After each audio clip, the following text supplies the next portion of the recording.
तुम भगवान को क्यों ढूंढते हो? क्या तुम इतने खो गए हो कि खुद को भी भूल बैठे हो? यह एक सरल प्रश्न है, पर इसका उत्तर सरल नहीं, क्योंकि तुम उत्तर देना नहीं चाहते। तुम सिर्फ भरोसा करना चाहते हो। तुम्हें सत्य नहीं चाहिए, तुम्हें दिलासा चाहिए।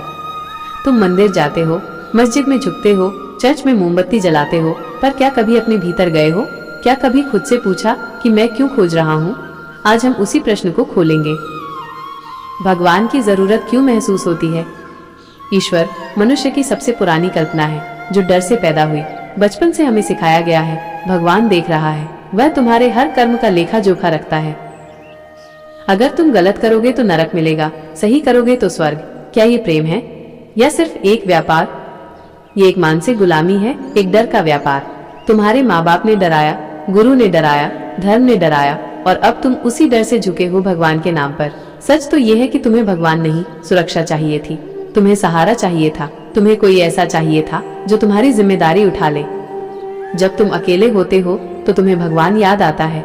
जब सब ठीक होता है, नौकरी, पैसा, रिश्ते, तब तुम मस्त हो, पर जैसे ही जमीन हिलती है तब तुम मंदिर भागते हो। ध्यान से देखो, ये प्रेम नहीं है, ये उपयोग है। भगवान तुम्हारे लिए एक सहारा बन गया है, एक मानसिक बैसाखी। मैं कहता हूँ, तुम्हें सहारे की जरूरत नहीं है, तुम्हें सजगता की जरूरत है। सहारे से आदमी कभी खड़ा नहीं होता, वो हमेशा झुका रहता है, गुलाम रहता है। धर्म ने भगवान को बेच दिया है, धर्म ने भगवान को बेच दिया है, और तुमने खरीदा भी। तुम्हारे धर्म ने तुम्हें सिखाया, ये करो, वो मत करो, ये पाप है, वो पुण्य है। पर धर्म खुद ही नहीं जानता कि ईश्वर क्या है। धर्म सिर्फ शब्दों से भरा है, किताबों से लदा है। किसी ने उपनिषद पढ़ा, किसी ने कुरान, पर किसी ने खुद को नहीं पढ़ा। और जब तक तुम अपने भीतर नहीं झांकते, तब तक भगवान का कोई अर्थ नहीं है, क्योंकि भगवान कोई शब्द नहीं है, वो एक मौन की अवस्था है। ध्यान कोई क्रिया नहीं, कोई उपलब्धि नहीं है। वो घटित होता है जब तुम बैठते हो, बिना किसी उद्देश्य, बिना किसी आकांक्षा के। तब धीरे धीरे विचार थमने लगते हैं। तब भीतर से एक नीरवता उठती है, और वही नीरवता है भगवान। कोई मूर्ति नहीं, कोई नाम नहीं, कोई धर्म नहीं, वो बस एक अनुभव है। जब तुम्हें लगता है मैं नहीं हूँ, वही ईश्वर है। प्रेम और पूजा। भगवान को पूजा से नहीं, प्रेम से पाया जा सकता है, और प्रेम पूजा नहीं मांगता। तुम पूजा करते हो दिन में 5 बार, 1 घंटा, पर क्या तुम्हारा हृदय उस समय प्रेम से भर जाता है, या बस डर से या आदत से करते हो? प्रेम वो है जो बिना कारण होता है, बिना मांगे, बिना प्रतिफल के। ईश्वर की पूजा मत करो, अगर कुछ करना है तो प्रेम करो। हर चीज से, पेड़ से, आकाश से, अपनी श्वास से, और ये प्रेम इतना प्रगाढ़ हो जाए कि तुम खुद ही भूल जाओ कि तुम कौन हो। उस विस्मरण में ही ईश्वर का जन्म होता है। अगर तुम सच में जानना चाहते हो तो ये जान लो, ईश्वर की कोई आवश्यकता नहीं है।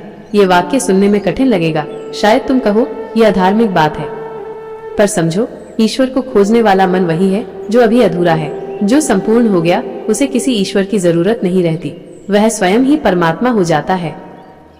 अहंकार और ईश्वर। भगवान एक विकल्प है तुम्हारी अपूर्णता के कारण।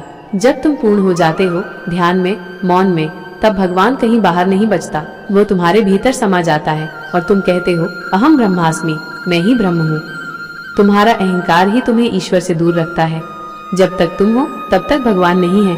तुम्हारा मैं, जो हर पल कुछ बनना चाहता है, वही दीवार है। ध्यान से सुनो, तुम्हें कुछ बनना नहीं है, तुम्हें कुछ पाना नहीं है, तुम्हें सिर्फ होना है, मौन में, सहज में। और वही तुम्हारे मौन में ईश्वर की घंटी बजती है।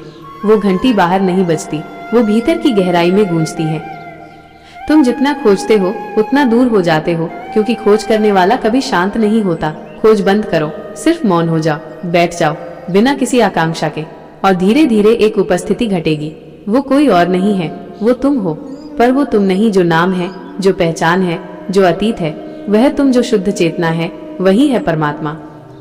अब भगवान की कोई जरूरत नहीं है, क्योंकि तुम खुद ही वो हो। ओशो के अनुसार भगवान कोई व्यक्ति या मूर्ति नहीं है जिन्हें हम मंदिरों या धर्म ग्रंथों में खोजते हैं, बल्कि वो हमारे भीतर ही मौजूद हैं।